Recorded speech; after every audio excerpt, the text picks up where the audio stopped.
Welcome to Coleman Report Live. I'm Bob Coleman. We're talking Main Street and the small business lenders who help it grow. Chris Hearn out of Orlando. Chris, thank you so much for joining us. We appreciate you giving us part of your Tuesdays.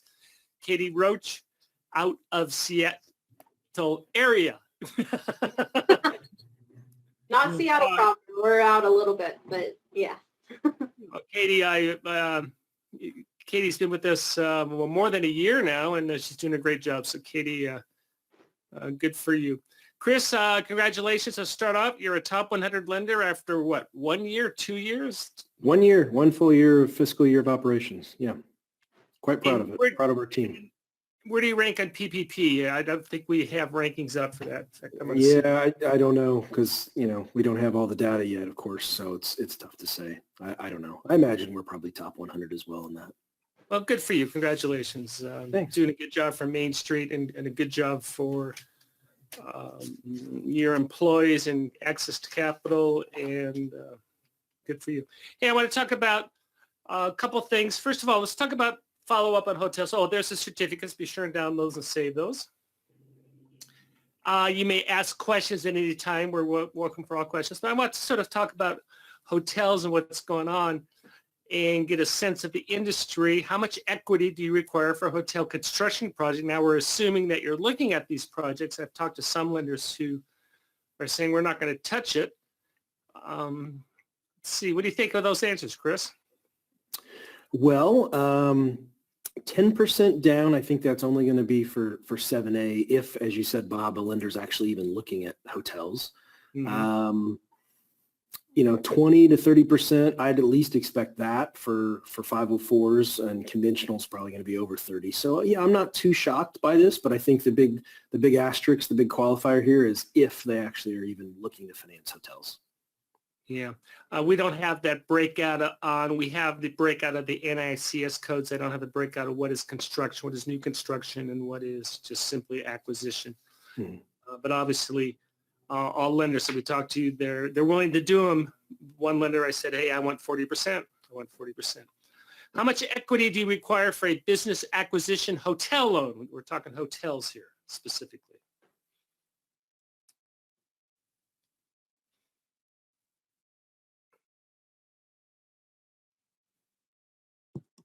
Same type of numbers. Yep. I assume that's not a shock to you. 13% over 30%. That's consistent, Chris?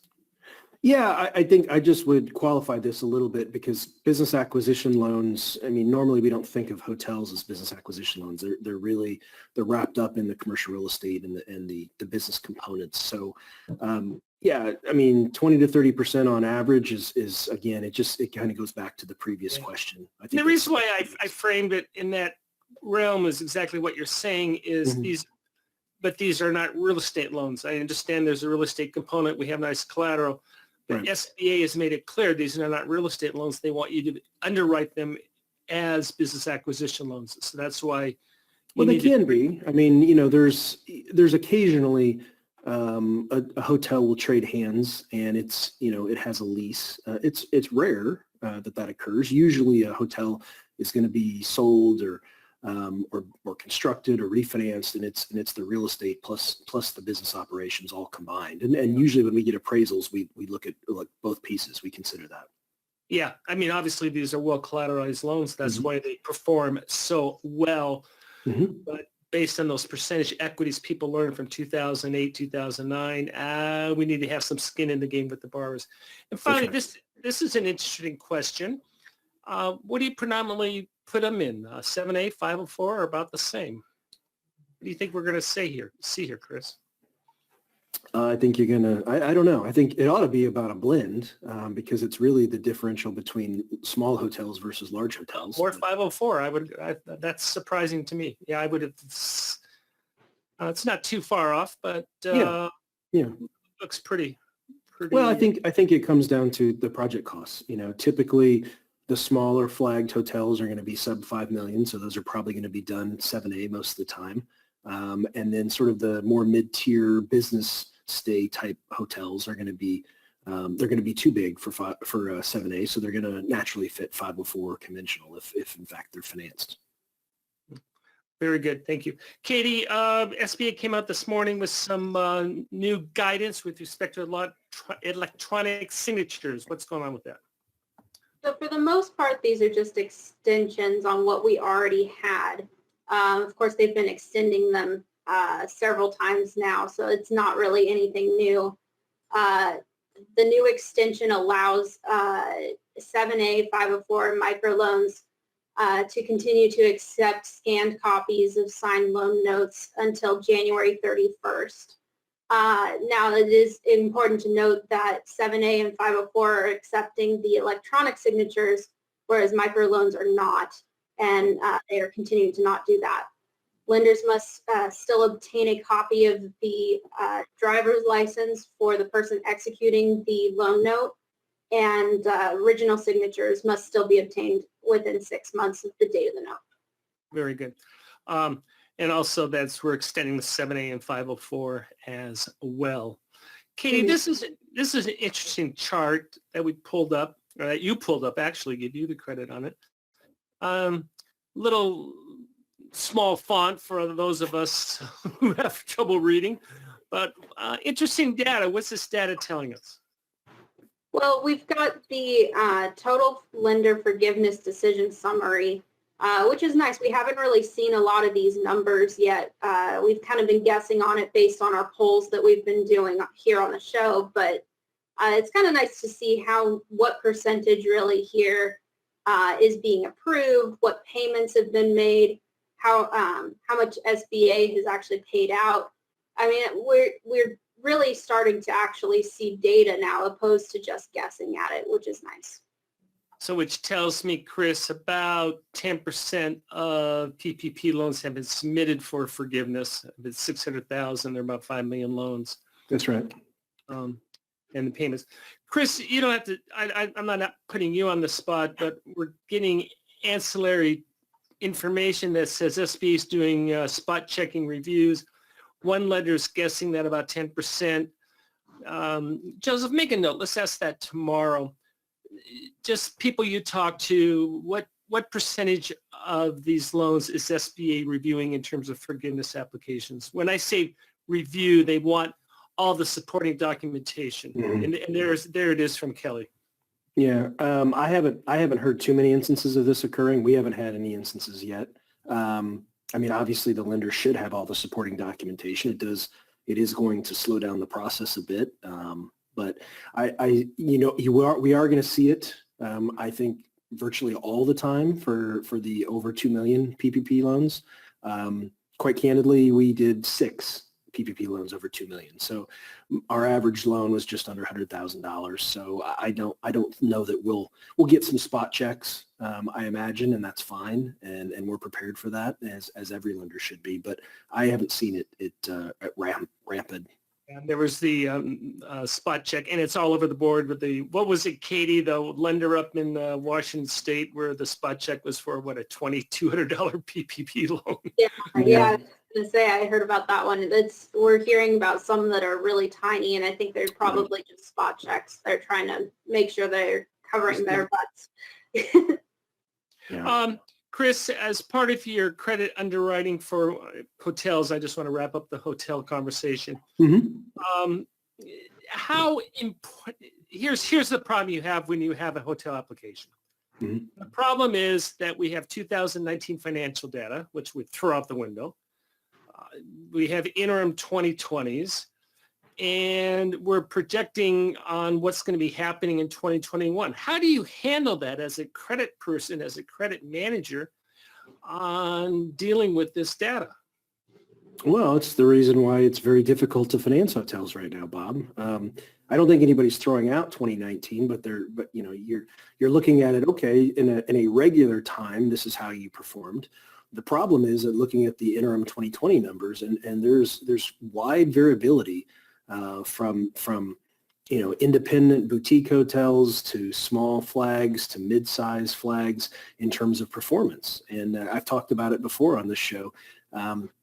You have a serious drop in the business traveler, which was historically propping up a lot of those sort of so-called mid-tier flags, the properties that are probably more in the call them $8 to $25 million, which is kind of the bread and butter of SBA 504 in a lot of ways historically. And you have a lot more. Be specific about brands. What brands are we talking about, Chris? Oh, I'm talking about, Marriott's like Town Place Suites and Courtyards and Spring Hill Suites, things like that. Hilton's, could be Hamptons, Hilton Garden Inns, things of that nature. Best Westerns, Holiday Inn Express, all that kind of, mid-tier, what I consider a mid-tier, which is very, very popular with business travelers because they're getting, reward points or whatever it is. And they tend to be well located and well operated, but that suffered a lot in the shutdowns. Whereas you have the lower tier stuff that frankly a lot of families have just they've had pandemic fatigue. They want to get out of the house, but they want to stay within driving distance, and so they go stay someplace. And I think we talked about it on one of the previous shows. Katie had stayed at a couple places that maybe you wouldn't have a year ago, but you know what? It was clean. It was accessible. It was well located. It was relatively inexpensive. And you see a lot of these smaller flags that have actually been performing pretty well from an occupancy standpoint and from an ADR standpoint. So it's really tough, Bob. I mean, we want to see how people have performed in adapting their hospitality business during the downturn. I don't think it's necessarily indicative of how things are going to be in normal times, obviously. And we want to see what their projections look like going forward in terms of, if we do have a vaccine that's pretty regularly available here in Q1 of next year, how rapidly do we get back to some sense of normal occupancy levels? Yeah. I mean, it's a bit of a swag to say the least, but that's what we're looking for. And I think that's why it's important to look at, 2019 numbers and before, because especially if it's been around for a while, you get a better indicator of how well they can operate in more quote unquote regular times. RevPAR means revenue per available room. It's another way of looking at occupancy rates, but we take all the rooms and we divide it by revenues. As you can see, the numbers are just down over 50% from last year, which is tough on the operator, tough on the lenders, and tough on the employees. Yeah, but you know what? We have some not anecdotal, but we've got some interesting data that just as recently as last weekend, TSA had, I think, their biggest 3 days, Friday, Saturday, Sunday, that they've had in almost a year. So I think we're starting to trend in the right direction, and obviously now we got 3 vaccines that are about to get expedited approval, and that's going to cover a lot of folks. So when that gets out, maybe we can get back to a little more normal times going forward, and you'll see it reflected in this industry right away. Great, appreciate that. USDA is also a viable alternative for hospitality financing. It's the number one NAICS code. Katie, they're trying to be more accessible, more public service oriented. What do we have here? So they just released this new Ask USDA to help kind of streamline customer experience. And that's really all it is to make it a little bit easier and clearer for everyone who is using it. Great. So write that down. Again, if you do a USDA, I strongly encourage you to make contact with the state directors. These loans are approved at the state level first, and then they go into SBA, and they obviously take a little bit longer. Hey, Katie, you did an interesting story today about state programs helping out small business. Give us a recap of that. So California just last Friday released their state program, which is going to not be quite the same as PPP, but you're slowly starting to see a lot of these states jump in on something to kind of wait until something like PPP is reinstated or something like that. So California just recently did theirs. It's of course not going to be government guaranteed, but it is, from what I understand, privately guaranteed.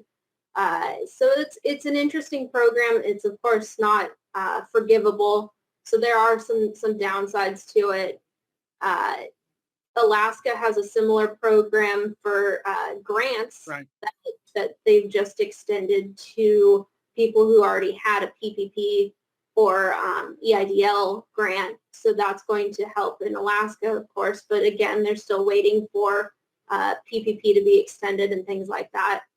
New Mexico also has a program like this. So you're starting to see them kind of pop up all across the board as we wait for Congress to take action. And also cities are getting involved as well, that individual cities are doing this. So in your footprint, see what's available. There may be something there. A good resource on this would be your local CDCs. They would be on top of it. Obviously, the micro lenders, the CDFIs, the micro lenders, they would know what's going on. So, and talk to your people at SBA. They're obviously in the loop on that. To wrap up our conversation on reviews, Vicki says we're getting requests now for all of our loans over $2 million. We got requests on Saturday for 8 loans, and they everything and the kitchen sink. So just FYI on that. Lance is doing a great webinar on Tuesday on underwriting these business acquisition loans, calculating cash flow, how to deal with idle, how to deal with PPP books, how to deal with assumptions, SBA approval, and answer all questions. And we're going to do that under the guidance that SBA has been delivering as well with the new SOP. So, and obviously, Katie, you're putting together the top 10 when you leave for Thanksgiving, or you're going to have it done when you get back? Well, my goal is to have it pretty much done today. Of course, if guidance comes out over this weekend, which I really don't expect, but it's possible, I'll have to update that. But hopefully, we're on track to have it December 1st. Yeah, the purpose of the newsletter is to give it to your board or your C-suite. Say, hey, look, these are the top 10 trends that you need to be aware of. It's concise, 3 or 4 pages. And we started doing it. Chris, thank you so much for your time. I hope you have a pleasant Thanksgiving. Likewise. Love to you and all your family. And let's everyone be safe. Katie, travel safely. And thank you all for joining us today for Coleman Report Live and for supporting America's Main Street, one entrepreneur at a time. Have a great day.